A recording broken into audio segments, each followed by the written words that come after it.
Hello friends and welcome back to my channel Auditing Tricks, which is one-stop solution for all your audit related queries. In this video, we will cover the topic related to the audit checklist for material movement process, which will include material receipts, storage of material and issuance of material from the store. But before starting the video, please subscribe to my channel and hit the bell icon. Also, hit like to the video and you can share your queries in the comment section of the video. Don't forget to share the video link with your friends and family and do comment if you have any queries. Guys, now you can buy the resources from me. I have all the internal audit checklist of various departments which will tell you what to audit and how to audit. I have risk control metrics for you for various departments which covers more than 240 plus risks. And I am offering you PPT templates which will be very professional and which are very useful for your professional journey. If you are giving any presentation in the office or to any clients, these PPTs would be very helpful to create in your own content.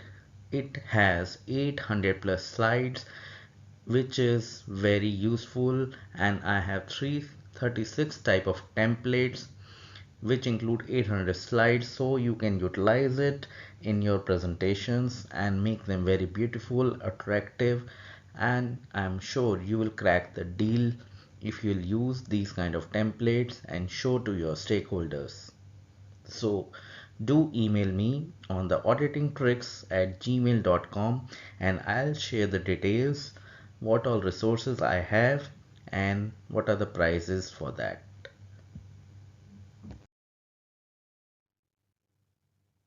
Now let's start our audit checklist, first related to the material receipt process. So let's start our audit checklist related to the material receipt. Before that, just want to give you a background of this, that material receipt will happen if you are going to purchase anything or you are going to receive anything in your organization or any manufacturing plant or any warehouse or any other facility where you are purchasing the material. So material will come to you and you will do the necessary checks at the gate, then at the store, at the issuing process. That's what we are going to discuss now. So the gate entry controls, first one is you can check whether there is security personnel deployed at the gate of the control movement of goods, and if every consignment receipt is verified by the security personnel by verifying the item description and the quantity received from the invoices. Then if gate entry record is maintained by the security personnel or not, and gate entry details are entered into the system or a manual register or not. Then we can verify, is there any serial order control over all the receipts, and is a security seal is affixed on the delivery receipt documents or not. So next process we will discuss the controls and the checklist related to if any material is received in terms of numbers. If the material is in count form, then we will use this checklist. So first we will verify, does the store person who have received the material whether he have counted the material or not, and it can be verified with the PO and the invoice details. Then we can see if there are any damaged goods, then whether those goods are being separately kept or not, because we should not do GRN for the goods which are defective, which can be returned to the vendor.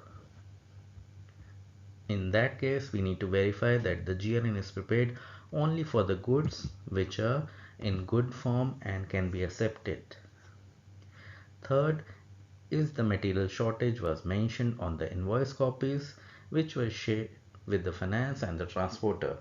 If any material you have received in short from the invoice quantity, then you need to report this to the vendor, to your own purchase department of the company, and you can mention the received quantity on the invoice and give a receiving to the transporter who was delivering the goods to your facility. And if there is an excess material received, then we can verify whether those goods are kept separately or not, and in that case we need to create another PO if we want to receive those excess materials. Then we can have a new PO in the system with the help of purchase department, and we can ask a new invoice from the vendor so that we can do the GRN for that. If we want to return the material, then we can mention on the invoice copy and share that copy with the transporter along with the excess material, and it can be returned to the vendor. Coming to another part of the material receipt, now we will discuss the checkpoints you can verify if the material is received, which can be weighed but not counted. Like their measurement can be in the form of liters or kgs. So first check which you will perform is that if there is any facility to weigh the material inside or outside the company premises. There are a lot of companies who do not have any weigh bridge, so they take services from outside. We can verify if the weighment is done on a calibrated weigh bridge. If company have inside or in-house weigh bridge facility, then we can verify when that weigh bridge was being calibrated. It is to ensure that whether the weigh bridge is giving the results accurately or not. Next, we can verify is the weighment done on gross weight as well as the tare weight.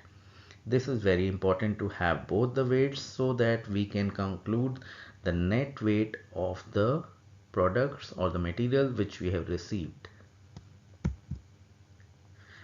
Then we can verify that is removal of any external objects or the vehicle driver was ensured or not. In both the weighments, we need to ensure that no one except the vehicle and the material were kept in the vehicle.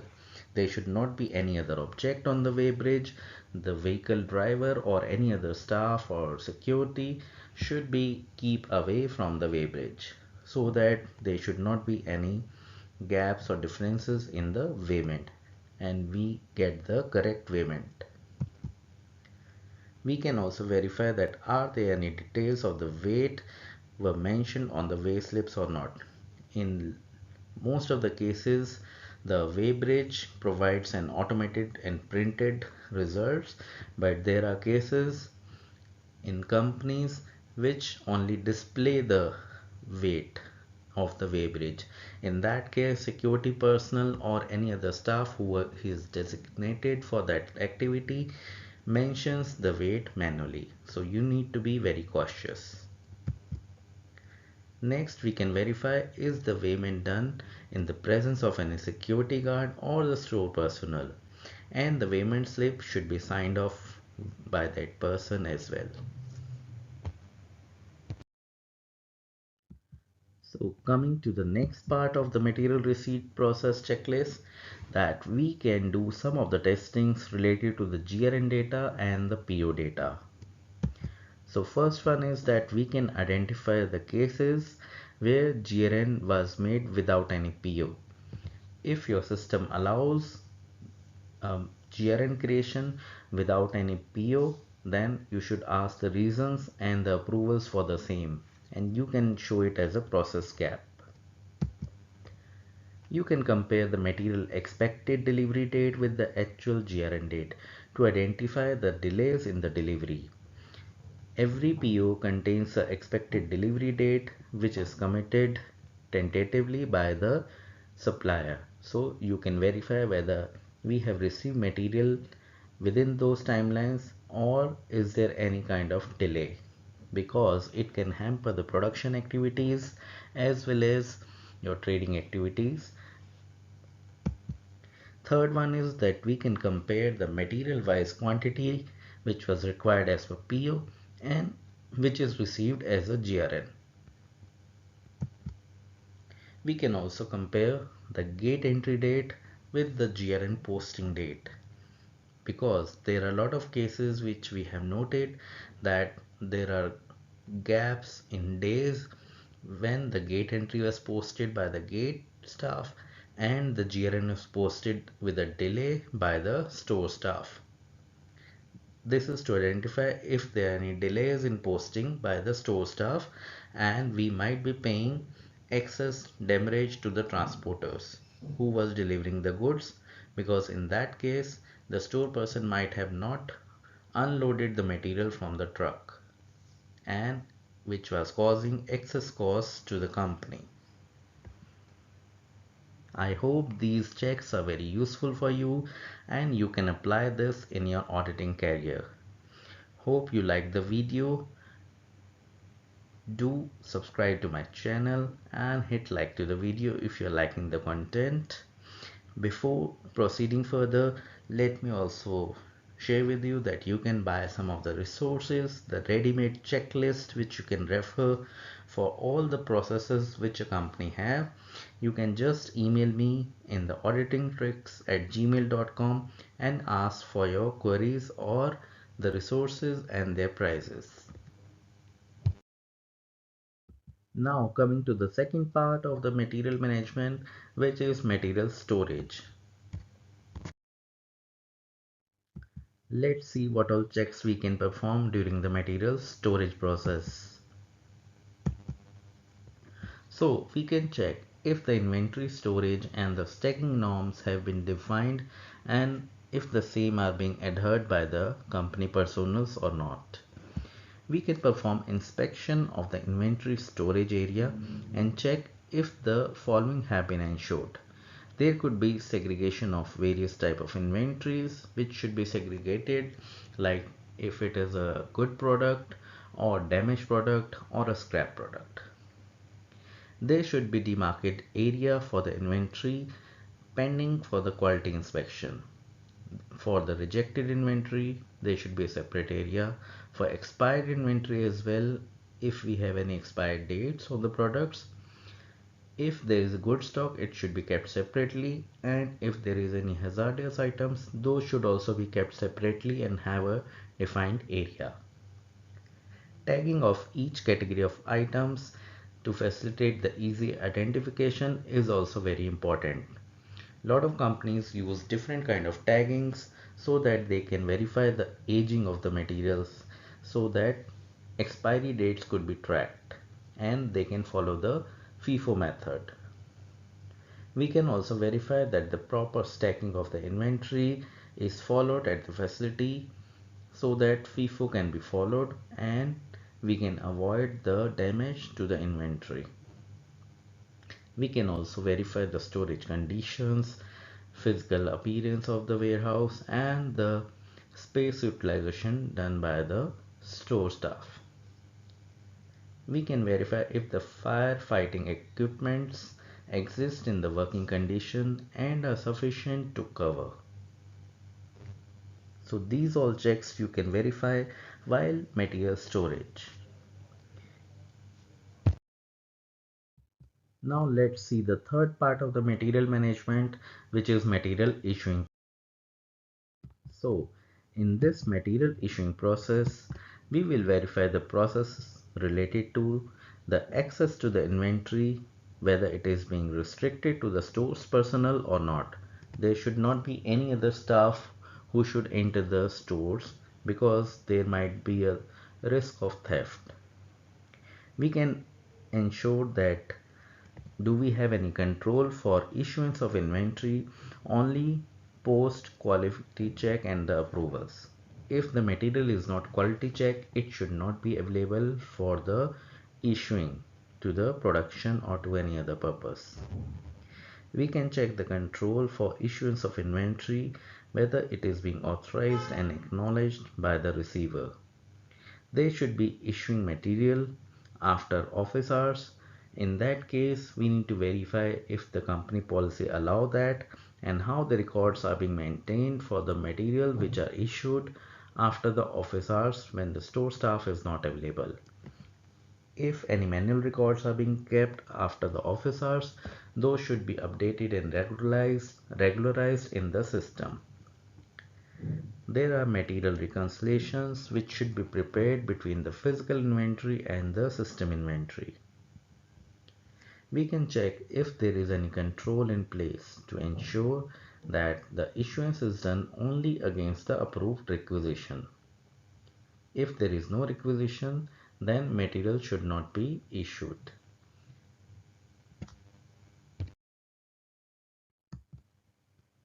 Another checks you can perform during the material issuing process is to verify the stock movement report. In this report, we can analyze the inventory movement to check the issuance of material without any requisition from the plant or any other requester department. We can verify the issuance of quantity more or less than the required quantity which was requisitioned. We can verify the transfer of material from one code to another code. We can verify the transfer of material to another units or any warehouses or any storage locations, whether they were approved or required.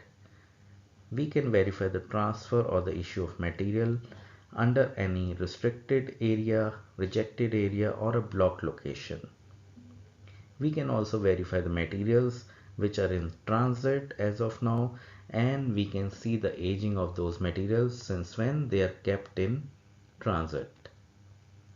We can see that if there is any material which is sent on a RGP, that is on a returnable basis, so what's the aging of those materials and why they have not been returned.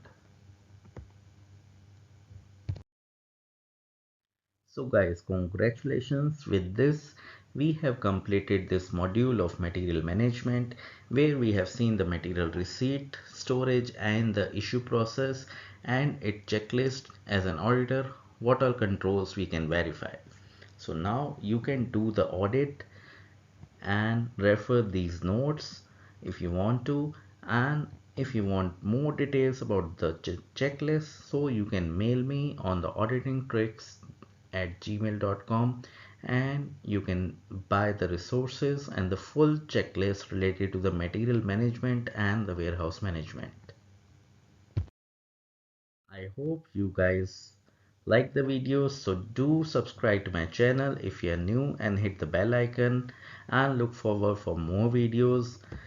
You can hit like to the video, and if you have any queries or any suggestions or you want to give any praise to me, then you can share your comments.